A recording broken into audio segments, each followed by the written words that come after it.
Hello everyone, welcome back to another episode of our entitled people.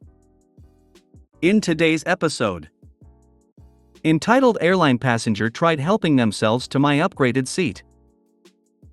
My grandma who raised me offered to help me buy a house and stepbrother's girlfriend is upset by it. My neighbor asked me why I bothered. Before we get started, make sure to subscribe so you will never miss a video. So let's get started. Entitled airline passenger tried helping themselves to my upgraded seat. I used to fly for work, a lot. I have so many entitled people stories it stopped surprising me to run into the behavior. This is one such story. Cast: me, myself, and I equals me. EP equals entitled person. FA equals flight attendant. Being someone that used to fly a lot, I constantly was upgraded to business class, first class, or simply just upgraded seats using miles. Since this was a connection for me, I arrived and boarded later than most of the plane. As soon as I walked into the plane, I saw someone was sitting in my seat since I had been upgraded. Now, if you fly enough, someone sitting in your seat is not an uncommon occurrence. Me, excuse me, I believe you are in my seat. EP does not even bother looking up at me, waves his hand dismissively at me and said, "Let's just switch seats so I can sit beside my wife." Me, sure. What is your seat? EP, snickerdoodle. Now I do not remember exactly what seat number he said, but it was the last row of the airplane. Aisle seat. Right by the bathroom. Yes, I have had to fly in those seats in the past. Remember, my assigned seat was in the first class/business class section. Now, I have switched seats with people innumerable times in my life without a second thought, even first class seats. The look of someone getting to unexpectedly ride first class is priceless, but the way this guy was behaving and what he was expecting, this was not one of those times. Me, no. I am just going to sit in my assigned seat. Now he finally looked at me. EP, well, I want to sit by my wife, so I am not moving. Me, well, if you want to sit by your wife, I am sure whomever is sitting way back there would be more than happy to switch seats way up here so you can sit back there with your wife. He didn't like that at all. For what could he really say at that point without sounding like a jerk? He just stared at me. Me, now annoyed. Move. EP, I am not moving. Ding darn right, I pushed the call button. FA, yes sir, how may I help? I hand her my ticket and say that he is sitting in my seat. She asks for his ticket, checks both tickets, sees his seat number and, in my mind at least, gave him a look of seriously? FA, yes sir, you need to sit in your assigned seat. EP, I want to sit beside my wife. Well, I wasn't missing a beat and parroted my original statement about me being sure whomever was sitting back there beside him would be more than happy to switch seats and sit up here. Boy oh boy, that obviously made him angry. FA looks at EP's wife and says, "Ma'am, would you like to switch seats so you can sit by your husband?" EP's wife, no. FA continues in that all too familiar flight attendant voice that lets you know you have no choice. "Well sir, you have to sit in your assigned seat, so please gather your things." What a sad and pathetic sight it was seeing this grown man act like a baby, gather his things and then sulk towards the back of the plane. Yes. His wife sat beside me that flight and didn't join her husband in the back of the plane. No. We didn't talk to or look at each other even once, which was perfectly fine with me. Imagine dismissively expecting someone to give up their first class/business class seat to sit in the very last row of the airplane by the bathroom.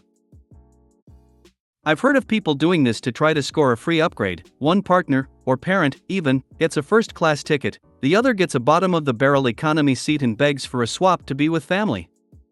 I feel like it unfortunately works on confrontation-averse people. Unfortunately, you are probably right. If this ever happens to any of you, just remember that whomever is back there would be more than happy to switch seats to right up here so you can be with your significant other back there. Approach to handling them. Not a lot they can say that doesn't make them come across as the jerk they are.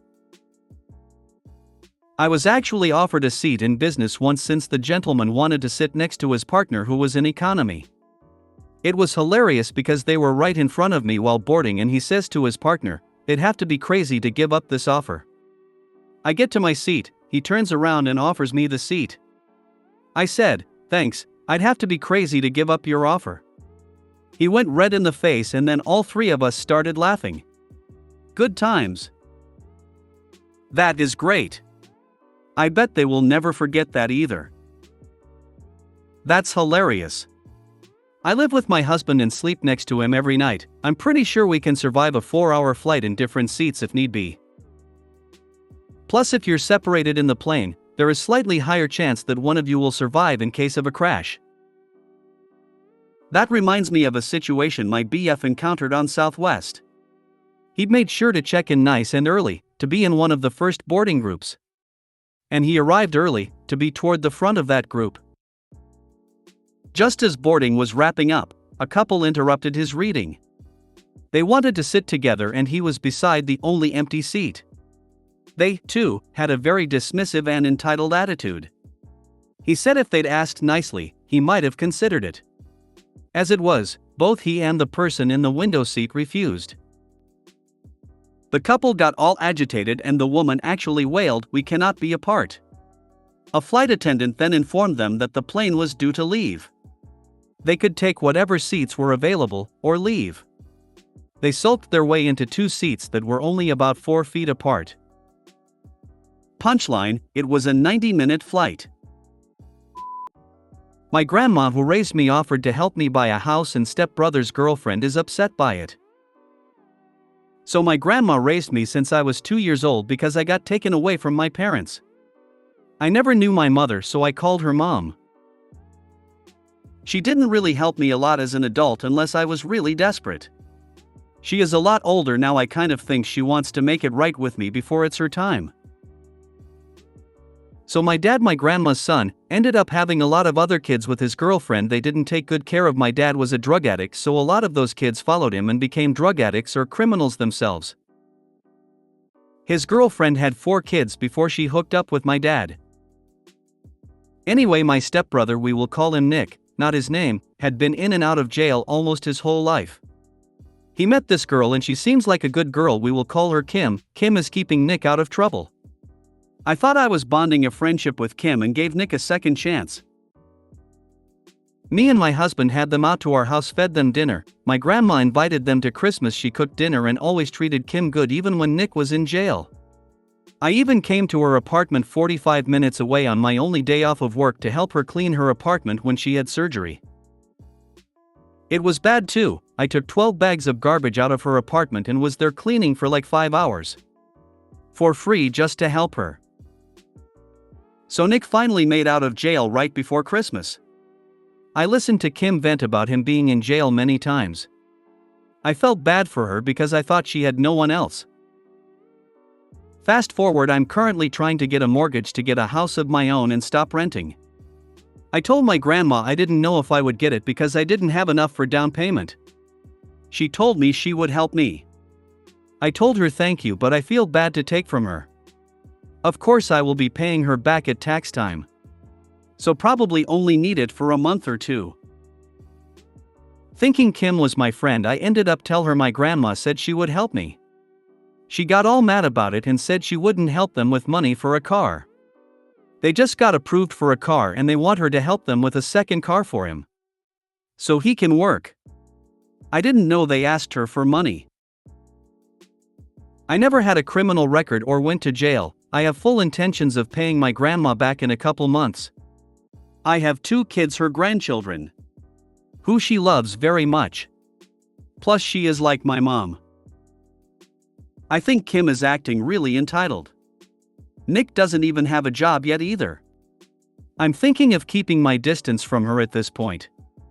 I honestly don't care that much for the friendship, but I'm kind of hurt she would be mad about my grandma helping me out. She has only been with Nick for a couple years. Just needed to vent. Grandma is wise not to loan dollar to someone with no job. They didn't want a loan, they wanted a gift. Just a bit of advice, don't tell anyone about loans or gifts, not even friends. Someone always gets resentful or jealous and stirs up crap. Entitlement sucks. Congratulations on the house. Kim is very entitled. Nick is not related to your grandmother, he is her son's adult stepson. Grandma is a good person, so she is nice to him. That doesn't mean she should loan him money, especially since she would probably never get it back. Cut them out now. Otherwise, you will be posting about how they want to live in your new house rent-free. My neighbor asked me why I bothered. Where I live we get snow in the wintertime, not in the US, and English is far from my daily language, and I have a bad back and shoulders, so I bought a snowblower to avoid all the manual shoveling. I live in a 4-family house and we park our cars on a public street. When the snowplow clears the street, it leaves a good snowdrift on the sides of the street towards all our parked cars, and we go out shoveling it away so we can get our cars in and out. Well, most of us do, but not all, especially one of my neighbors can't be bothered to do it. She gets her car out from the spot and drives over this snowdrift. When she comes back, she conveniently parks in a spot that cleared by me and my machine or my other neighbors with a shovel. Last week she tried to wiggle her car out from the spot and over the snowdrift, and I stood watching her from inside for about 15 minutes before she got her car out. The snow made it hard for her, and it doesn't help that she can't drive. SMH. Last year when I was outside clearing the snow, she came out and started her car, but she couldn't get it out of the snow. I told her to get out, and then I reversed it out from there for her, and then I cleared the snow where she were parked. I enjoy being helpful towards my neighbors. She watched me doing the job but asked me later why I bothered clearing snow on the public street where we have absolutely no assigned parking spots. Well, I said, I like getting my car out, and if no one has taken the spot when I get back, I like to park it without the problems that the snow obviously creates. It's easier and more convenient when it's cleared. During the winter last year, she started parking in cleared spots and didn't lift the shovel to clear any snow one single time. I wasn't out to do it every day. My other neighbors did it when I didn't, but not her, not at all. Well, this week we had a massive snowfall. We have had about 3 feet of snow in 3 days, so clearing the street and walkway to the house has been essential, but why should I bother to do it? Like stated above, I like getting my car out and I enjoy helping my neighbors, but this year I haven't done anything at all to help her. She does nothing to our community, and there is a limit on how helpful you want to be when you get nothing in return, ever. My other neighbors and I have cleared everything except around her car, and now it looks like a good old-fashioned igloo. She has some digging ahead of her if she even wants to open the doors on it. Oh, the best of it is that we have a cold front here. Forecast says -4 degrees Fahrenheit the upcoming days, and that will make all the hard-packed snow into ice. So, neighbor, you are right, why should I bother? I used to drive a plow truck in winter. I had cleared an upper lot and was way out back behind a restaurant. A cook came speeding into the area I was clearing and parked essentially right in my plow path. I rolled down the window and asked if he could park in the clean lot, so he gave me the finger. I took all the leftover snow and packed it all around his car. Good luck getting home tonight, jerk. At the end of their shift they'll find there just ice deserts. Man, I'd love to watch that, preferably from across the street, in a clean lot, with my heater on. Living in Canada, I fully understand the sentiment. I have no problem helping those who help themselves. Show up with a shovel if you can. If you can't do that, at least bring out a window brush and clean off everyone's cars while they're shoveling. I have a John Deere snowblower attached to my lawn tractor, 44-inch wide path when I blow snow. I live on a quiet road with about 8 houses on it. I will snow blow 7 of them. Suffice to say, number 8 is not one who would ever help anyone else out, as proven multiple times, so he's on his own. Would bring you out hot chocolate count as helping? I may not always have a shovel, but I always have hot chocolate on hand. Good for you. It is so annoying to watch someone deliberately steal a spot after doing all the hard work. It's not even like she's gone to work and come home, just moves her car. If you made it to the end of the video, thanks for watching. Don't forget to like, subscribe and share, and we will see you in the next video.